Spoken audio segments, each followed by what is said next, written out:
first pick. Masih Ben Selena ya? Ya, Masih Ben Selena. switch lagi ya tapi ya. Switch lagi. Ini kayak game Switch pertama nih, Oke. side-nya. Dan kecenderungan juga untuk RRQ aku belum melihat mereka memainkan assassin loh sebenarnya. Belum ya? Belum. Masih dengan tank-tank jungler juga Akai, Fredrin. Baxia. Tadi Baxia, Uranus. Nah, Belum ya? belum, assassin belum kelihatan. Katanya lebih safe sekarang. Assassin kan memang high risk high reward. Ya. Betul, betul. Jadi untuk fase ini banyak tim yang memilih untuk bermain aman. Ya tapi kalau Dengan- misalkan memang dari RRQ yang Ada gameplaynya team fight oriented banget ya, Iya. bagus gitu tank jungler. Oke, tapi sekarang ada Lancelot nih kalau mau diambil misal, mau diadukan dengan Fredrin. Lancelot TNC.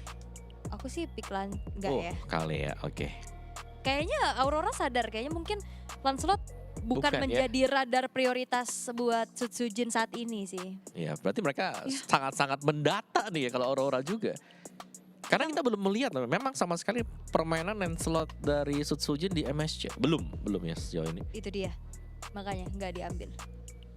Sekarang bisa diambil sama TNC Lancelot ya. Ya, ada Jusin dan juga Moskov dan wah, ini dua hero yang sebenarnya bisa jadi makanan buat Lancelot sih. Atau ya Parsa dulu bersama dengan Kale ya. Satu hero yang 3 hero-nya Wow, 3 hero yang dapat dari Aurora. bisa didapatkan dengan Aurora. Ini bagus banget untuk siapapun yang ditangkap dengan Kalea. Biasanya kita fokusnya ke gold lane ya. Tapi sekarang mereka punya Parsa juga untuk melakukan follow up. ya, tapi untungnya ada Akai. Jawabannya langsung Iya. Akai. Ya. Ini buat kalau main objektif di kontes netral nantinya Turtle ataupun Lord, seenggaknya ada power lah. Dan karena midnya juga udah kebuka nih Varsha, jadi gak bakal ada adu gangsing ya dengan Betul. Valentina. Yep. Jadi ya aman lah. Yep. Harusnya Akai. Tapi kalau ngebahas tentang berarti ini Kalea sudah akan di tangan Apex. Apex kita tahu dia punya inisiator, apalagi dengan Kalea berarti cocok banget nih dengan gameplay yang Apex banget ditambah dengan Parsianya Rosa.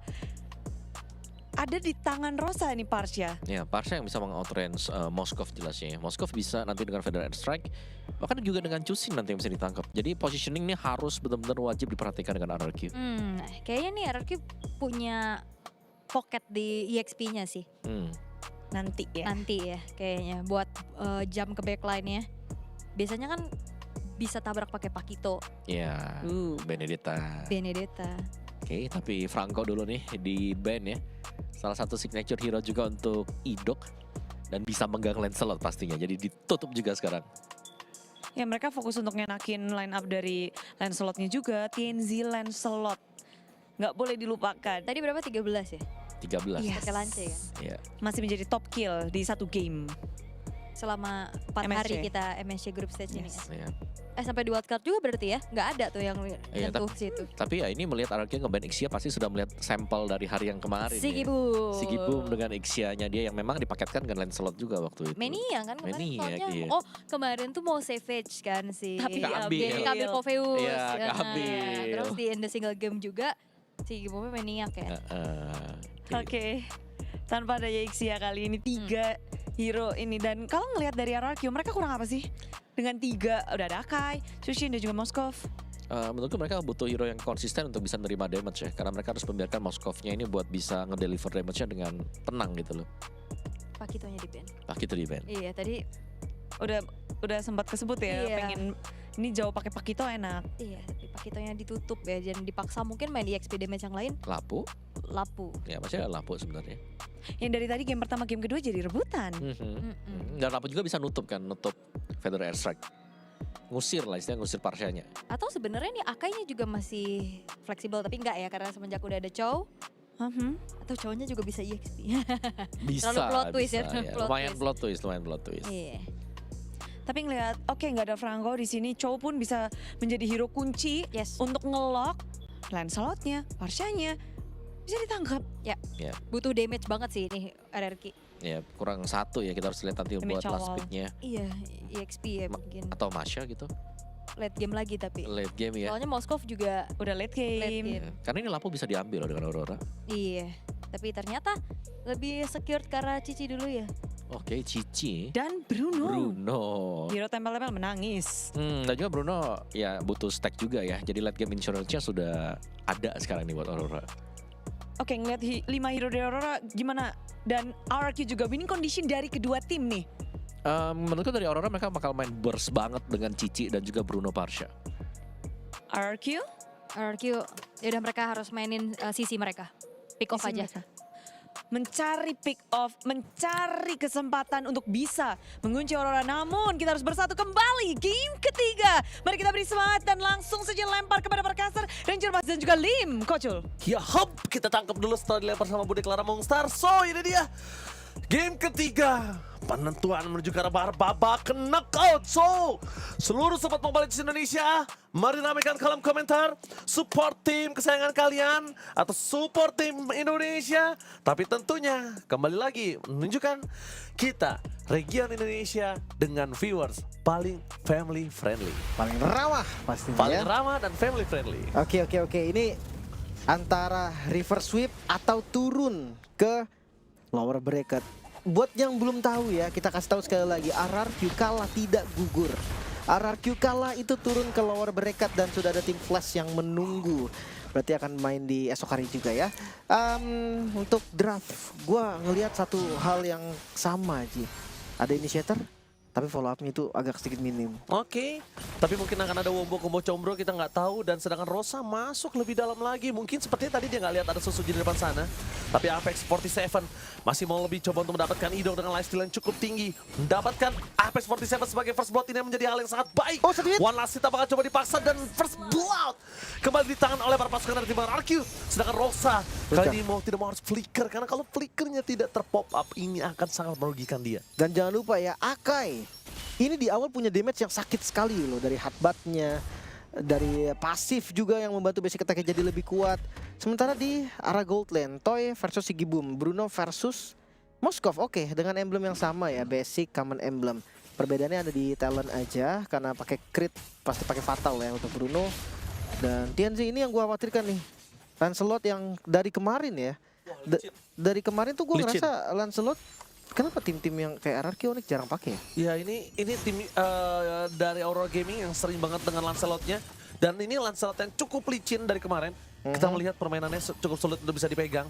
Apakah para pasukan dari tim RRQ cukup dengan crowd control yang mereka miliki. Dan Toy masih coba untuk bertahan di arah top lane seorang diri. Mencoba untuk bermain dengan tidak mau terlalu terburu-buru. Iya. Tapi karena dua-duanya basic common kayaknya ya lama-lama Bruno yang unggul nggak sih? So Turtle kali ini level 4 Susuji. Oh, first creek dan first break langsung menutup jalan dengan Rose yang tidak memiliki flicker kembali. Para pasukan dari tim RRQ dengan inisiat power mereka berhasil mendapatkan turtle pertamanya. Oke, turtle pertama ditamankan Susujin, tapi ternyata Susujin masih mau lebih dengan retribution yang masih available. Itu dia. Meanwhile dari bottom lane, Dairon mencoba untuk terkena tsunami slam, tapi following up damage dari Rich yang menarget ke arah lunar. Dan Dairon masih bisa diselamatkan. Susujin is coming menuju ke arah Heaven Spin, menutup ke arah Apex 47 dan point kill tambah untuk tim RRQ. Di-secure oleh Susujin. Itu dia buying time dari Dairon tadi dibantu dengan Rins. Ini yang kita butuhkan. Way of Dragon tanpa volume damage tapi tercancel. Pedro Estrik tapi poin yang sangat mahal di arah mid berhasil didapatkan. Aurora kali ini kehilangan mid laner mereka, Rosa. Iya, mereka kehilangan temponya juga ternyata. Dan ya, RRQ mereka harus tetap di tempo seperti ini. Agresivitas yang karena memang di awal Idok punya damage-nya sendiri. Maka dari itu harus dimaksimalkan. Masuk di mid game, ketika level udah tinggi, ketika item udah pada jadi, RRQ akan sedikit susah nih untuk nge-follow inisiat dari Idok ataupun bahkan dari Susuji atau Tsunami Slam. Tsunami Slam dikeluarkan tapi tampaknya Idok udah gak ada jalan lagi untuk pulang. Pertukarannya sebenarnya masih worth it dengan seluruh keunggulan yang dimiliki para pasukan dari tim RRQ. Tapi kali ini Toy, jangan lupakan dia respect dengan Purify yang dia miliki. Jadi Apex 47 kayaknya agak sedikit mikir untuk 2 kali bisa makan Toy. Iya, nggak ada Tsunami Slam ya. Harus lebih berani nih di bagian top lane. Seenggaknya bait Purify-nya Sigibum dulu deh. Biar nanti dia gampang. Oh sakit banget Freddy sakit tapi Riz nggak mau terlalu terburu-buru membuka. Crimson Baconnya dia tahu damage-nya masih cukup untuk ditahan. Dia tahu tidak harus buru-buru untuk ngebuka Crimson Bacon. Iya, ada Elegant Gem juga tadi, makanya ada darah yang nembak kan.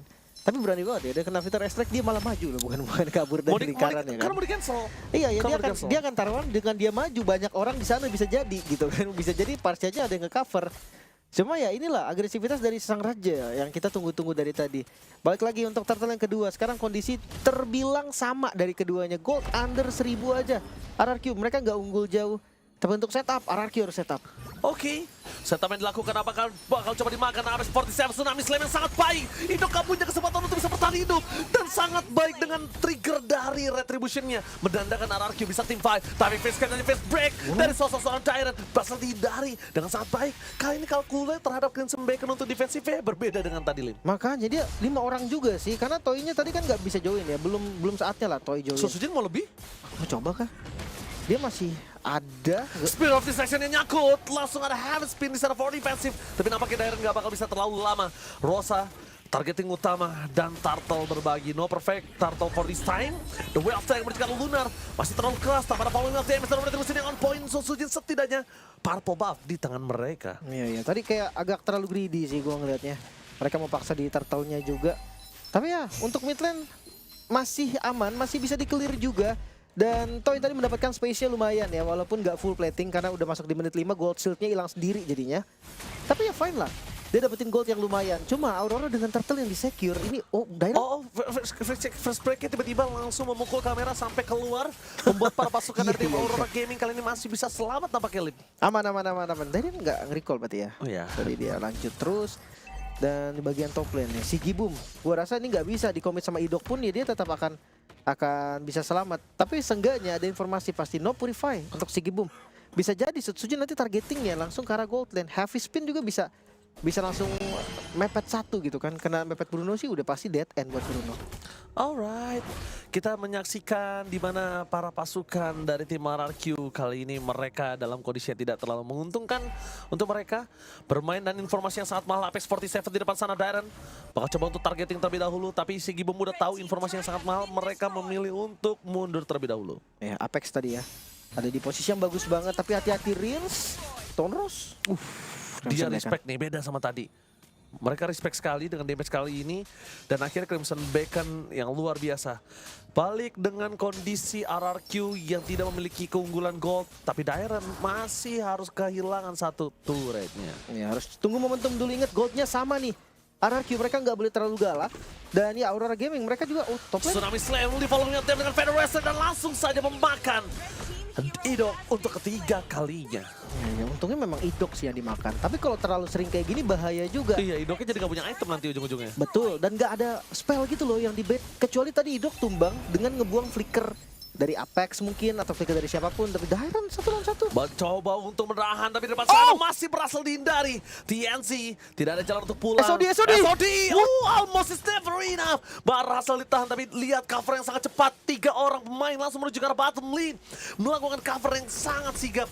Tapi Lim, dilihat-lihat tadi SOD nggak kena, ada untungnya juga loh. No retreat tapi. Iya. Tapi kalau tadi kena itu berbahaya juga sih.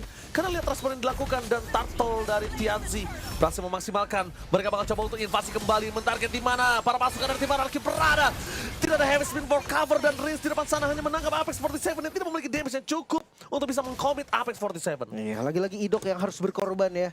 Mau nggak mau sih, karena frontlanernya tuh nggak banyak. Dairen butuh mau. Lihat dari goldnya, mulai naik nih 2000 gold. Aurora mereka menguasai jalannya pertandingan, masuk di mid game. Setelah 2 turtle yang mereka secure, ini temponya berbeda loh. Tapi lihat juga dari Moskovnya. Baru jadi 2 item nih, menuju ke item ketiga, Demon Hunter Sword. Kayaknya butuh waktu yang lumayan lama sih. Karena space farmingnya juga nggak banyak. Dibandingkan Bruno yang dimana goldnya lebih unggul. Apalagi kalau kita bahas soal Bruno, Haskell berseker Fury. Ini udah 2 item core-nya, udah cukup untuk nge-deliver damage yang memang dibutuhkan. Dan lihat, Invert Jungle udah gak takut sama sekali. Gila, TNC masuk ke dalam lebih dalam lagi. Rins bahkan di depan sana hanya bisa melawan Clear Minion.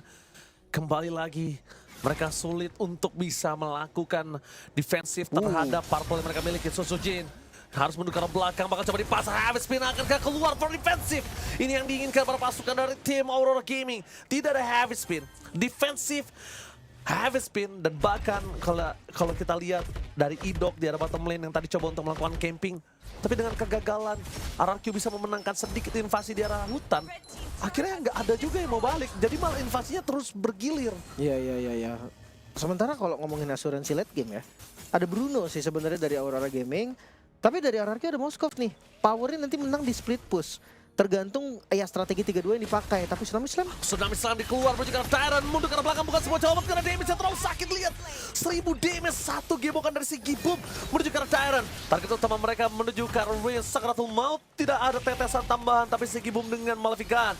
Range terlalu jauh, gimana cara menangkap si Gibum aja mereka belum bisa temukan. Iya. Burst damage-nya lagi-lagi nggak cukup. Heavy Heavy Spin. Spin menuju ke arah Lunar, damage dari turret tidak kena tanpa masukan dari tim RRQ. Mereka kali ini langsung mau komit, setidaknya 1 point kill mereka dapatkan. Itu the best thing yang bisa ditukar Iya. dari seluruh kerugian. 2 point kill, tapi lihat Rins. Bakal coba digocek, Feral Asset keluar di depan sana. Satu tetesan terakhir, Basridan dan TNC berhenti pergerakannya. Terlalu barbar, finally tershutdown. Gameplay dari TNC dengan crowd control terlalu banyak dari tim RRQ. Akhirnya mereka menghentikan dan mematahkan langkah Lancelot. Itu dia harapan yang mulai terbuka kali ini, cahaya yang mulai terasa. Karena 2 point kill, Lunar dan juga TNC. Goldnya memang masih dipegang Aurora, tapi seenggaknya RRQ mulai mengejar.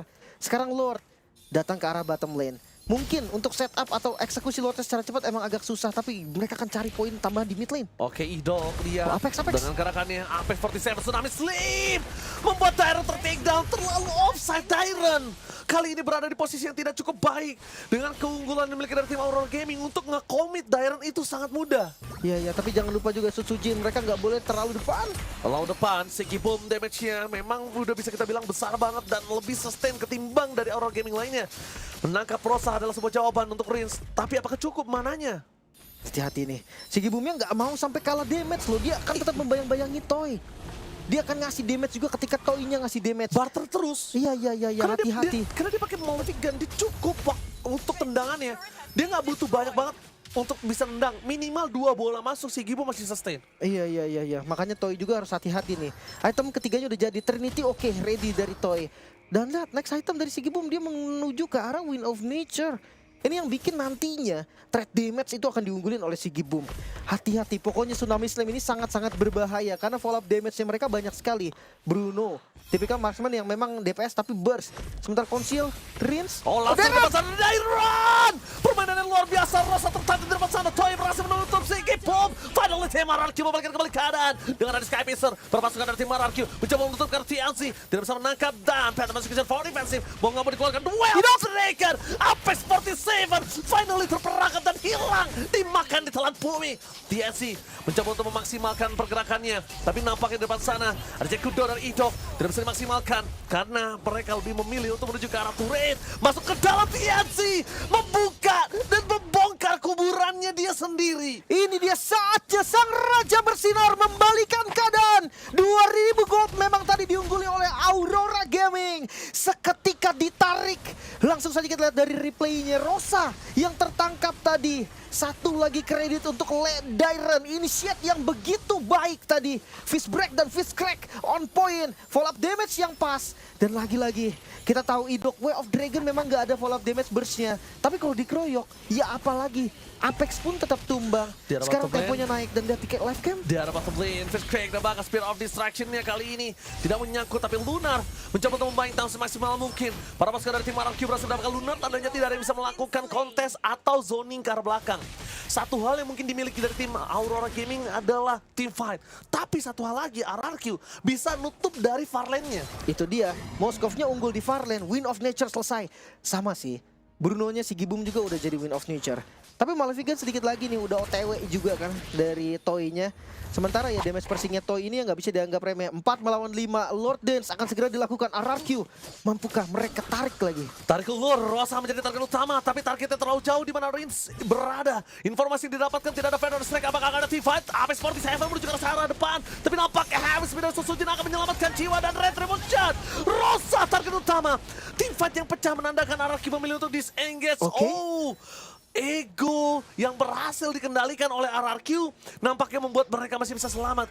Tapi satu gerakan dengan ada konsol gaming, Apex 47 tidak bisa berbuat banyak di depan sana. Mereka bakal mendorong kembali tim RRQ mencoba untuk bounce back. Tapi lihat mata ada di arah itu. Apex 47, The Way of Dragon, bakal coba di following up teman-teman hilang. Sky Pistol Reach menutup Aurora Gaming dan mid lane. Oke, perlahan tapi pasti RRQ mereka coba untuk mengawal Lord Lordnya menabrak dari mid lane dan gak ada pasif blast turret. Ini menit ke-14, Fnatic yang dikeluarkan di distraction. Yang penting tidak maksimal menuju ke Lord. Tapi free hit dari Lord setidaknya mendapatkan 1 damage dari turret. Dan TNC lihat apa yang dilakukan Dairon. Bayangi terus jungle-nya. Bayangi terus. Dan bahkan kondisi dari Fist Crack memang nggak kena. Fist Break juga nggak kena. Tapi TNC udah nggak punya lagi skill escape mechanism. Tertangkap dari depan sana. Ditutup jalan Sosuchin. Satu macam terakhir. Dewi Fortuna masih berada di tangan dari TNC. Masih aman ya. Ya tadi ketika ada informasi no puncher langsung ditabrak. Rins pun nggak takut untuk nebein dari inner turretnya. So reset kembali sekarang 1400 gold. Dipegang oleh Hierarchy masuk di menit 14. Ya ini dia makin berdebar lagi pastinya. Penentuan untuk RRQ masuk babak knockout atau turun ke lower bracket. Karena Aurora Gaming masih punya chance yang sama untuk mengendalikan game. Namun tempo memang masih ada di RRQ. Tapi TNC di depan sana bakal coba dikejar Idok. Sekalipun memakan Idok sekali lagi dengan immortality-nya terlalu banyak soft skill. Jangan lupakan, mereka akan coba cari di mana si Gibum berada. Si Gibum dari tadi untungnya nggak kalau deliver damage. Karena Apex 47 ketika Tsunami Slam itu nggak maksimal. Iya ya. Dan ingat ya keunggulan dari RRQ itu Farlane. Maksimalkanlah Farlane-nya, mungkin 3-2. Ini bisa jadi solusi. Kalau 3-2 kurang, bawa 3-nya di Farlane. Bawa Sutsujin-nya. Cuma memang sih nanti itu resikonya juga akan lumayan tinggi. Tapi yang pasti sekarang temponya setara. Gold mereka setara. Dari segi item udah full item untuk Toy-nya. Sama sebenarnya untuk si Gibum, 1 item lagi ya ke arah Windtalker. Tapi bedanya ini Toy enak banget dia dari depan ke belakang mainnya. Sama-sama, sebenarnya sama. Bedanya cuma efek sisinya aja. Dimenangin sama RRQ. Dan untuk mid lane, ya kita tahu Rins tadi dengan Sky Piercer-nya ada Lightning Truncheon juga. Maka damage dari Rins ini nggak bisa dianggap remeh, bos. Iya, piercing strike ke arah belakang juga sakit, tapi lihat Conceal menuju ke arah Apex 47. Dan lihat langsung Tsunami Slam menuju ke arah Idok dengan immortality yang dimiliki. Crimson Bacon bakal coba dibuka, tapi nampaknya target utama mereka Sekibom. No revive! Sekibom ter-take down dan hilang. No power Sekibom untuk tim Federal Lord. Aurora Gaming harus lepaskan mimpi mereka mendapatkan Lord kali ini. Tapi tetap harus hati-hati. Ini Lancelot Hybrid. Mungkin aja dia akan paksa untuk tabrak dengan source skill yang banyak keluar. So, Purple Buff ini akan jadi target utama mereka dulu. Jangan lupakan, RRQ bisa pindah atau shifting terhadap target. Dari Lord bisa target ke arah orang. Tapi kalau Gaming bakal dicoba. Dan menutup jalan para pasukan dari tim Aurora Gaming. Apakah target menuju ke arah orang? Kenapa para pasukan dari tim RRQ mereka coba fokus dan lepaskan mimpi Aurora untuk mendapatkan Lord adalah sebuah jawaban yang paling baik ketimbang gambling 1-0. Lord untuk RRQ. Hampir terbilang free tadi, sedikit saja gangguan yang dilakukan Aurora Gaming. Namun defensif seperti apa yang akan kita lihat. Si Gibum tanpa adanya Purify mungkin masih 30 detik lagi. Lord Spawn sampai ke arah sana mungkin ya 30 detik bisa. Dan Idok punya flicker. Itu dia masalah utama. Tapi kayaknya udah nggak usah target si Gibum sih. Informasi mahal. The Whale Dragon belum keluar karena tidak mau terlalu terburu-buru. Speed of Distraction yang gagal, tapi lihat bayang-bayang yang dilakukan oleh Idol. Rosa The Whale Dragon dengan poin. Bakal coba diangkat begitu saja. No way! No high ground defender untuk Aurora Gaming. No Parsia, no party. Lihat Lordnya menuju ke arah mid lane. Dan ini menjadi Lord yang sangat bahaya. Conceal dari top lane. RRQ mau tutup game ini. Dan Dairon berhasil menutup dengan Fist Break. Idol di depan sana. Immortality-nya pecah. Flint menuju ke arah Toy. Fokus ke arah base. Gak boleh apapun terjadi. Dan para pasukan dari tim RRQ fokus ke arah base. Dan RRQ bounce back. Sang Raja take the series. Melaju ke babak knockout.